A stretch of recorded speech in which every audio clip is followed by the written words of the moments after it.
Falar do dia da apresentação de Jesus no templo é falar de muitas camadas que os textos de hoje nos trazem, muitas situações e que ao mesmo tempo todas são bem importantes.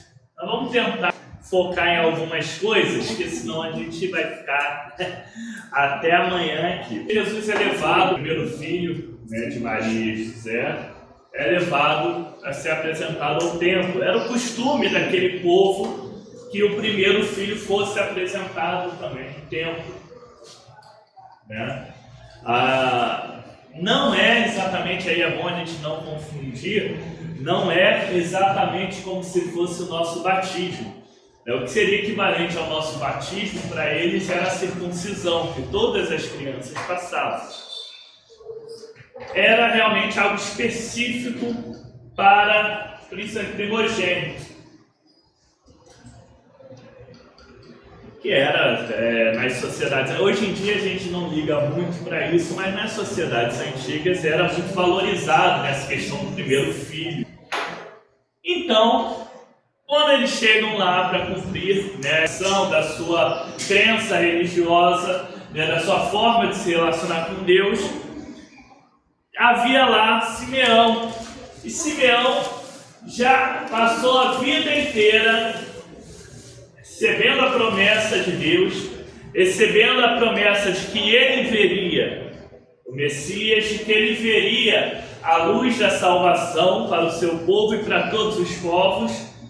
E ele já estava bem velhinho, muito velhinho mesmo, e ainda estava ali firme naquela promessa, ainda aguardando que ela se cumpriria, que a promessa que Deus tinha feito a ele seria cumprida. E aí ele, de cara, quando Maria e José chegam ao templo com o menino Jesus, de cara ele reconhece o cumprimento da promessa que ele tinha recebido. Tanto que ele mesmo fala: agora eu já posso ir em paz, pois meus olhos já viram a salvação.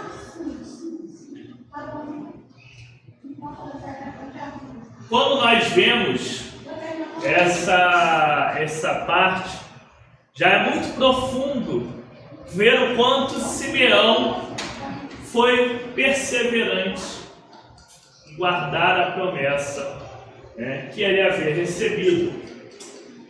Veja, ele já numa idade tão avançada, já em todo um cenário que não era dos mais favoráveis naquele momento, já poderia ter até desistido e seria o mais natural. Mas Simeão continuou crendo que aquela promessa que ele recebeu se cumpriria. Ele tem uma segunda pessoa que também está ali numa conexão muito forte com Deus e que aparece, que é a profetisa Ana. Ana é uma senhora que já tinha vivido a sua vida, seu marido e tudo mais. Depois que o marido faleceu, ela resolveu se dedicar só à sua fé e passa a ficar dia e noite no templo, orando, vendo, aconselhando, e ela percebe a mesma coisa que Simeão. E não é à toa isso. A gente lembra que na lei antiga você precisava de 2 testemunhas para algo ter valor. Então você tem 2 pessoas que tinham visto, que tinham percebido a mesma coisa. Então, ou só a Ana, o pessoal já está meio velhinho, já não está mais, já está meio caducando, coitado, Então tiveram 2 pessoas que perceberam a mesma coisa. E além disso, veja que o templo, para a gente conseguir entender melhor a dinâmica, existiam as sinagogas, nas sinagogas para orar e tal, mas templo era um só. Então o que era importante, as pessoas vinham de qualquer lugar do mundo em que elas morassem para lá. Elas tinham que fazer lá. Por que eu estou falando isso? Isso é para a gente entender que, diferente do que a gente está acostumado hoje com as igrejas, aquilo era um negócio muito movimentado. Era o único lugar que eles poderiam fazer tudo do mundo inteiro. E por que eu estou insistindo nesse ponto? Foram duas pessoas que perceberam no lugar que tinha multidões. Veja como é que é diferente a nossa percepção na medida em que nós estamos profundamente conectados com Deus, como Ana está. Quando nós profundamente nos mantemos firmes na fé e na promessa que Ele nos dá.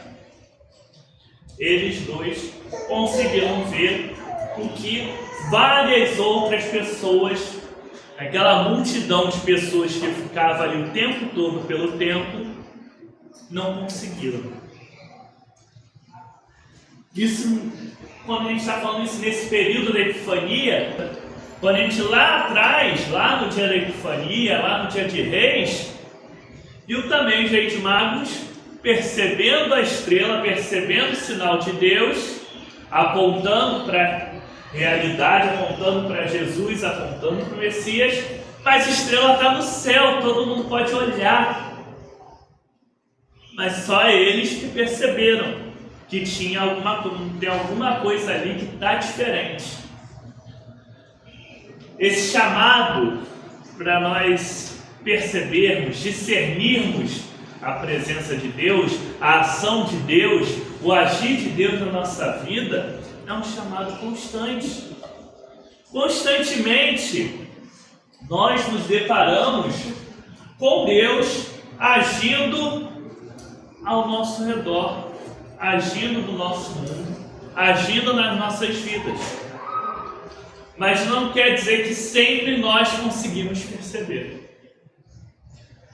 Muitas vezes a gente está igual todo o resto do pessoal que estava ali no templo. E veja que isso não quer dizer que eram pessoas ruins, não, ou pessoas que não acreditavam em Deus, eram pessoas que estavam até lá no templo também.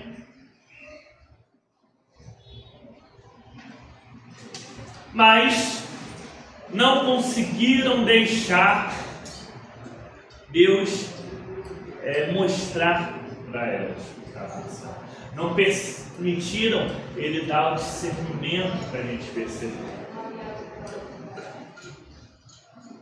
E quando a gente olha isso, quando a gente olha todo esse período da encarnação, todo esse período no calendário litúrgico que a gente está voltado para pensar a encarnação de Deus em Cristo, desde lá do Advento, Natal, a purificação, tem um outro. Olha como Deus realmente se importa. Ponto-chave na nossa fé é esse Deus que está ali presente, está ali colado conosco. Ele se importa tanto que até que não é a anjos. Ele não está preocupado com grandes seres celestiais, mas ele fala aos descendentes de Abraão. A todos nós humanos somos feitos descendentes de Abraão, como nosso pai na fé. É em cada um de nós que Deus está preocupado, é com cada um de nós. Agora, o agir dele, que acontece constantemente, existe no nosso discernimento, existe no nossa firmeza, existe em nós até compreensão das coisas. Vê que Simeão ele vai falar, que Jesus ia ser um sinal de contradição. Ia ser salvação, ia ser destruição, ia ser salvação para aqueles que buscassem, mas também ia expor o que estava oculto de ruim. Quando a gente leu lá no texto do profeta Malaquias, nós vimos ele fazer umas metáforas sobre o sabão, da lavadeira, de purificar igual sabão, ou mais ainda, purificar igual o ouro e a prata. O ouro e a prata purificaram no fogo. A gente já viu aquelas imagens de derretem aquilo lá, naquele fogo intenso ali, até chegar o ouro e a prata puros, como a gente vê e como as pessoas avaliam, como as pessoas valorizam. Mas para chegar naquilo ali é um processo, não é do nada. Você não chega lá no campo de mineração, está lá o ouro bonitinho. Você chega lá, tem a prata bonitinha. Não. Quem já teve a oportunidade de ver como é que é alguma coisa de mineração, vai ver que é um negócio feio demais, né? Arranca aquele monte de pedra, lama, tudo junto e vai separando. E lá tem que derreter, tem que separar. Não é bonitinho. Quando tá pronto, tá bonitinho, tá lá, a gente passa lá, tem uma joiazinha de ouro, um anelzinho de ouro, um cordão de ouro. Não é assim que está na natureza. Um processo ali, né? Um processo feio, um processo às vezes demorado, difícil, mas que chega à perfeição, chega àquilo que está bonito. E a gente sabe que às vezes o nosso caminhar também tem esses processos. Às vezes também a gente passa por essas situações. Passa, é claro, e existe sofrimento injusto, mas também passa aquele que nos fortalece. Passa também aquele sofrimento que às vezes não é que a gente mereça, não é que a gente precise, mas a gente consegue daquilo ali sair mais forte, sair melhorado, sair purificado. Isso é muito importante. Tem um ditado que a gente diz: um bom proveito de um mau negócio. E às vezes muitas situações da nossa vida são assim. Não é que a gente deseja, busca, merece necessariamente aquela situação. Mas já que nós estamos diante dela, então que ela possa nos fazer sair fortalecidos, purificados. E como nós vamos passar e sair dela? Lembrando sempre e buscando perceber o agir desse Deus que se importa muito conosco. Desse Deus que está ali colado conosco. E aí a gente pode, como salmista, né, lembrar o salmista lá comparando, né, ali os atos do Senhor com o ninho, o lugar de aconchego, de proteção, os altares do Senhor, como esse lugar que nós conseguimos buscar. Então nós conseguimos buscar esse refúgio do Senhor, tendo a certeza desse amor intenso e profundo dele por nós. Aí nós conseguimos nos manter firmes, como Simeão, como Ana, e conseguimos chegar ao ponto de dizer, né, que podemos ir em paz, que nossos olhos viram a salvação, como Simeão. Que Deus nos abençoe com discernimento, com coragem, com força, para viver cada vez mais de modo agradável e cada vez mais na certeza do profundo amor, da profunda presença e agir dele nas nossas vidas, o tempo todo, mesmo nos momentos mais difíceis. Deus nos abençoe. Amém.